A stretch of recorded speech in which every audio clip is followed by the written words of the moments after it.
Good morning, ladies and gentlemen, boys and girls, afternoon, evening, whatever time it is. Well, this morning, most of the team is going to join me. Got a project to do. Mike is still asleep. It's a little early. This morning, we are going to combine two of our chicken flocks, and because I really need where we have our fruit trees mowed down, and what better to do it than our team of chickens here. So it's a big job, but somebody's got to do it. All right, so what I did last night is we took the feed away from them, so they're pretty hungry right now. So we're going to pull the feed over to where they are going, and hopefully when we open up the fence and start shuffling around, they'll head towards this feed here, as well as the green grass. So, oh, did somebody unplug the fence? I did. Thank you. Somebody's thinking here. Oh, you were going with the 5. I'm mixing you up. That's when you. I wish we knew one of those little cool little moves. We don't know it. All right, let's get started. Turn the feet over here. And let's see here. We're gonna open the fence up. I can remember where it starts at.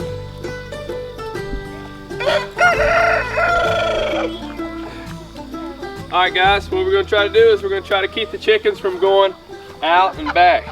We want them to go, like you see, like towards the comfrey, towards the bees, things like that. So somebody come on this side, because I'm getting ready to open this up, and encourage them to come over.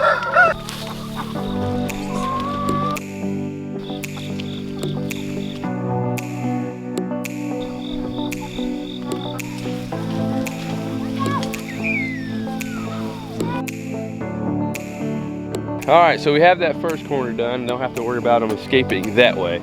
So next we're gonna move the chicken tractor here. Lacie, if you give me a hand with that, that'd be great. Do it.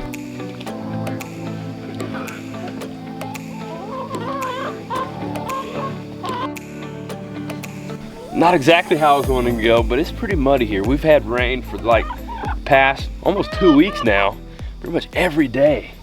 And how much rain did Casey and Huddy Tree Farm said that they've gotten the other night? I saw on their Instagram they said like 6 inches in like a day or a night. That's crazy. So you can see it's pretty muddy around here.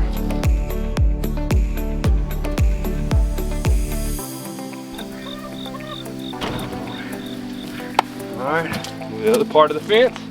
We have a few more straggly chickens over here.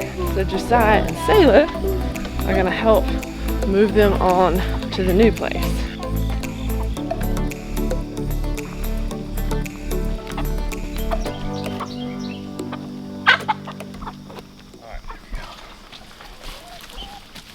You look like an expert fenceman now. I don't know about that. Still could probably be doing it much differently.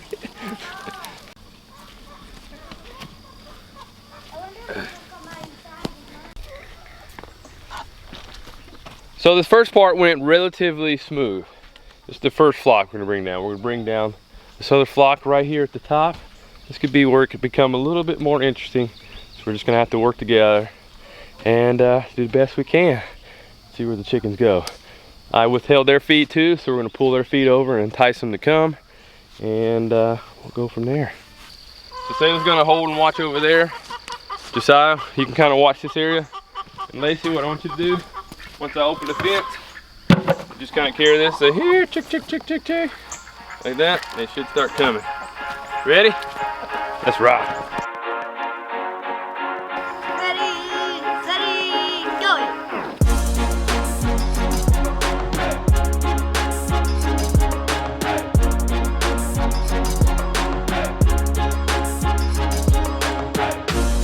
All right, at this point, we're just gonna focus on moving the group that way. We have the fence set up over here, along the backside, and over there. So if we all just kind of spread out, work together, and just pull them in.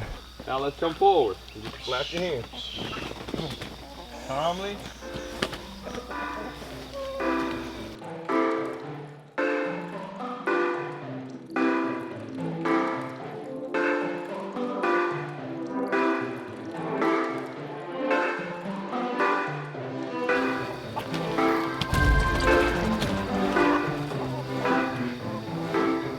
Alrighty, so our fence doesn't quite meet up. We have a gap, so I'm gonna have some adjustments to make. And one of the things I do want to mention is we're gonna have some fights. We're already noticing some fights happen, and that will happen when you bring two different flocks together that haven't been together. So we've given them enough room to kind of spread out and get away from each other, but part of that is they're just gonna have to work out their own pecking order. Oh, here goes some fighting right here. Showdown. Just stare down. Stare down, stare down, stare down, stare down. Staring you down too. That Rhode Island Red right near me, her name's Rosalina, and she's the champion of fighting all the other chickens. Wow. Because she's won. Prize fighting.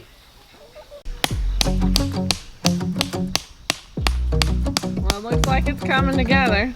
Getting there. Putting the final touches in, just tightening up the fence here and there. So after we tighten it up here, we're gonna move over the other chicken tractor, as well as the chicken tractor that we're using for covering up their automatic feeder. And I'll show you that in just a minute. It's an automatic feeder that I built for under $25. You can build one of those because we're gonna need it, because later today, here in a little bit, we're going on a special trip.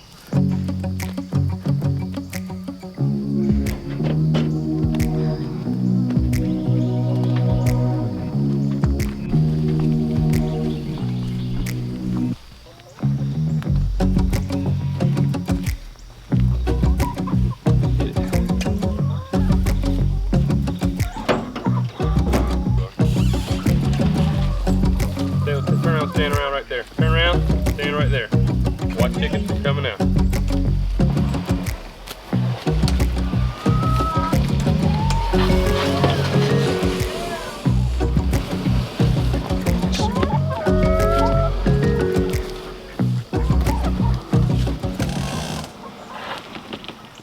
You come and get that? That was worse. I must admit, pretty embarrassed by our chicken tractors, our chickshaws right now. But that's one of the projects that's been on the to-do list for quite some time now, is to build some new chickshaws. I really like Justin Rhodes' new design, so I'm thinking I'm gonna build something very, very similar to that for these, because they're just old, worn out, and the wheels are breaking, wood's breaking. So we're just gonna probably start from new, but we're gonna have to wait till things cool down a little bit and things in the garden slow down a little bit before we have the energies and times to work on that. All right, come to think of it, I probably should put some kind of barrier around our bees right here, type of fencing or something. I'm new to raising bees, and I don't know if they need it or not, but I'm just kind of afraid that the chickens may mess with the bees, and I really don't want that. I want the bees to continue to do their work undisturbed. So I know I still need to weed eat around there a little bit more. Some grass is starting to grow up around in there. We'll put some more weed barrier down to protect that, but I have a little bit of extra netting that I'm going to use, that we use for various purposes. I think I'm just going to go ahead and put it around the beehive there so the chickens will leave it alone. But you guys, let me know in the comment section below, do I really need that? I'm going to do it, but I really want to know what you guys think, those of you who've raised bees for some time now.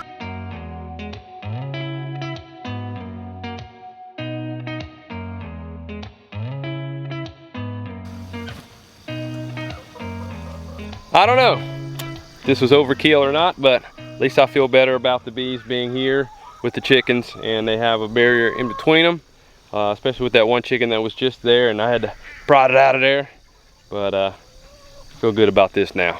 So the next thing we need to do is we need to make sure they have their water set up, their feed, oh yeah, and power to the fence.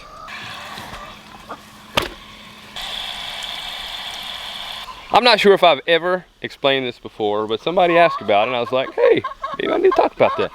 The huge tank that you see, and often see whenever we're at the wash and pack station, is gravity-fed water that brings water to our chickens, mostly chickens and ducks. So we just have that water. We don't have to worry about giving them water each day. It just comes from up there, and comes down here and provides them with water. Another project that I want to get to is actually connect a gutter to the tote, so that way that the rainwater provides the water and I really don't have to deal with it. So but that's on the list of to-dos as well.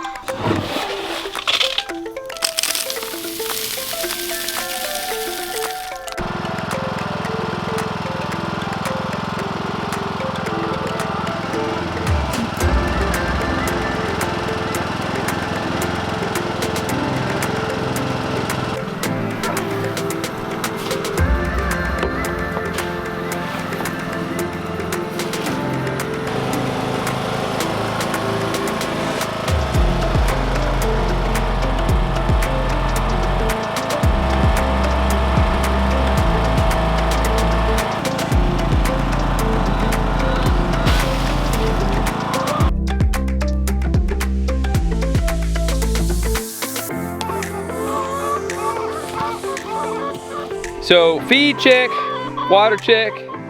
Oh, and the power. Can't forget about the power. Actually, I may be dating myself, but when I was a young kid, probably about Josiah's age, maybe somewhere around there, one of my favorite songs was "I Got the Power." So we're gonna give the fence power. So we have our wire right here. I usually like to connect it to where the fence actually has the clips on them, but you can also go on the horizontal line as well, because that's where it is electrified and will conduct well. All right, so let's go ahead and plug in our Energizer just to make sure everything's connected properly and is working.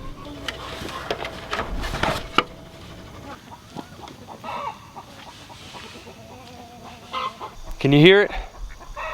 A lot of times it picks up better on camera and video than it does in person listening, but I can hear it pretty well in person. I think you can probably hear it pretty well too. Well, what do we have here?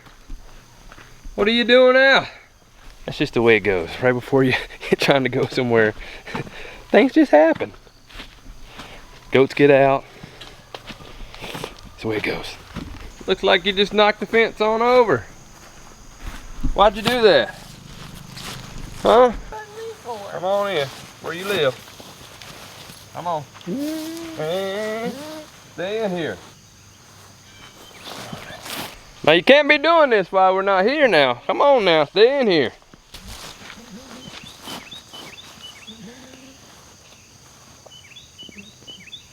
My goal is to automate as many systems as we can here on the homestead.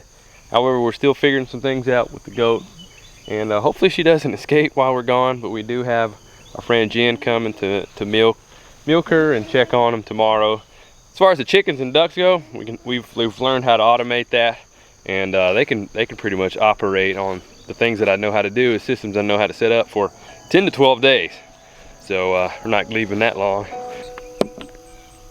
Alrighty, so we are finally on the road, and I think we're about halfway there. We've been on the road now for a little over 2 hours, I think, but super excited to go where we're going.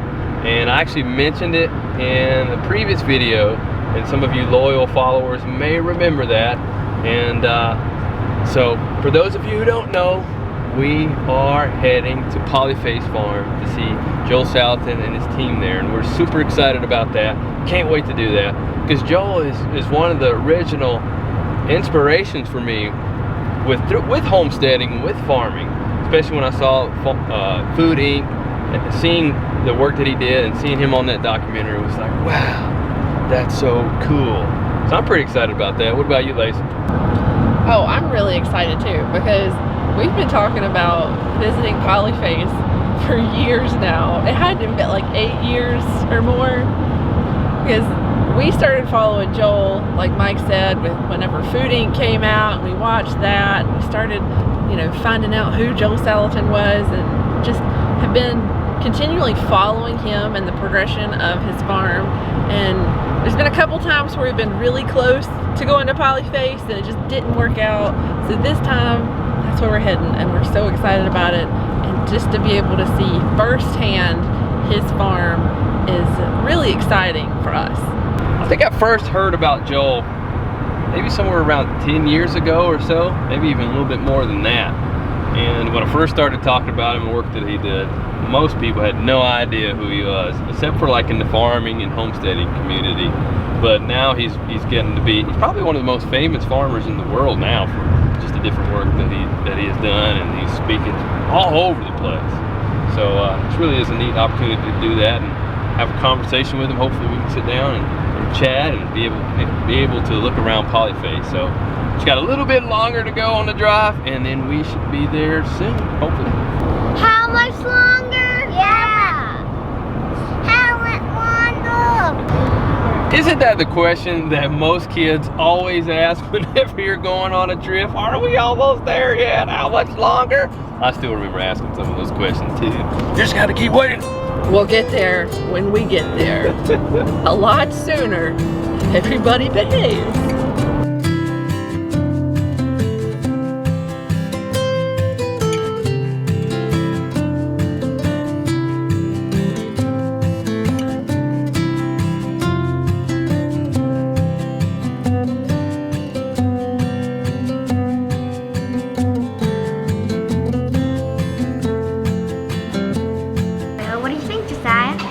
do you mean? What do you think about this place so far?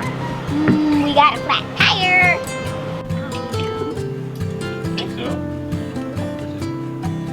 That's the one that was sitting here, not even turned on. Oh. Yeah, I think. Oh, so Yeah, we'll there we have- go. We're gonna do it. We only have 2 good ones. We only have 2 good ones.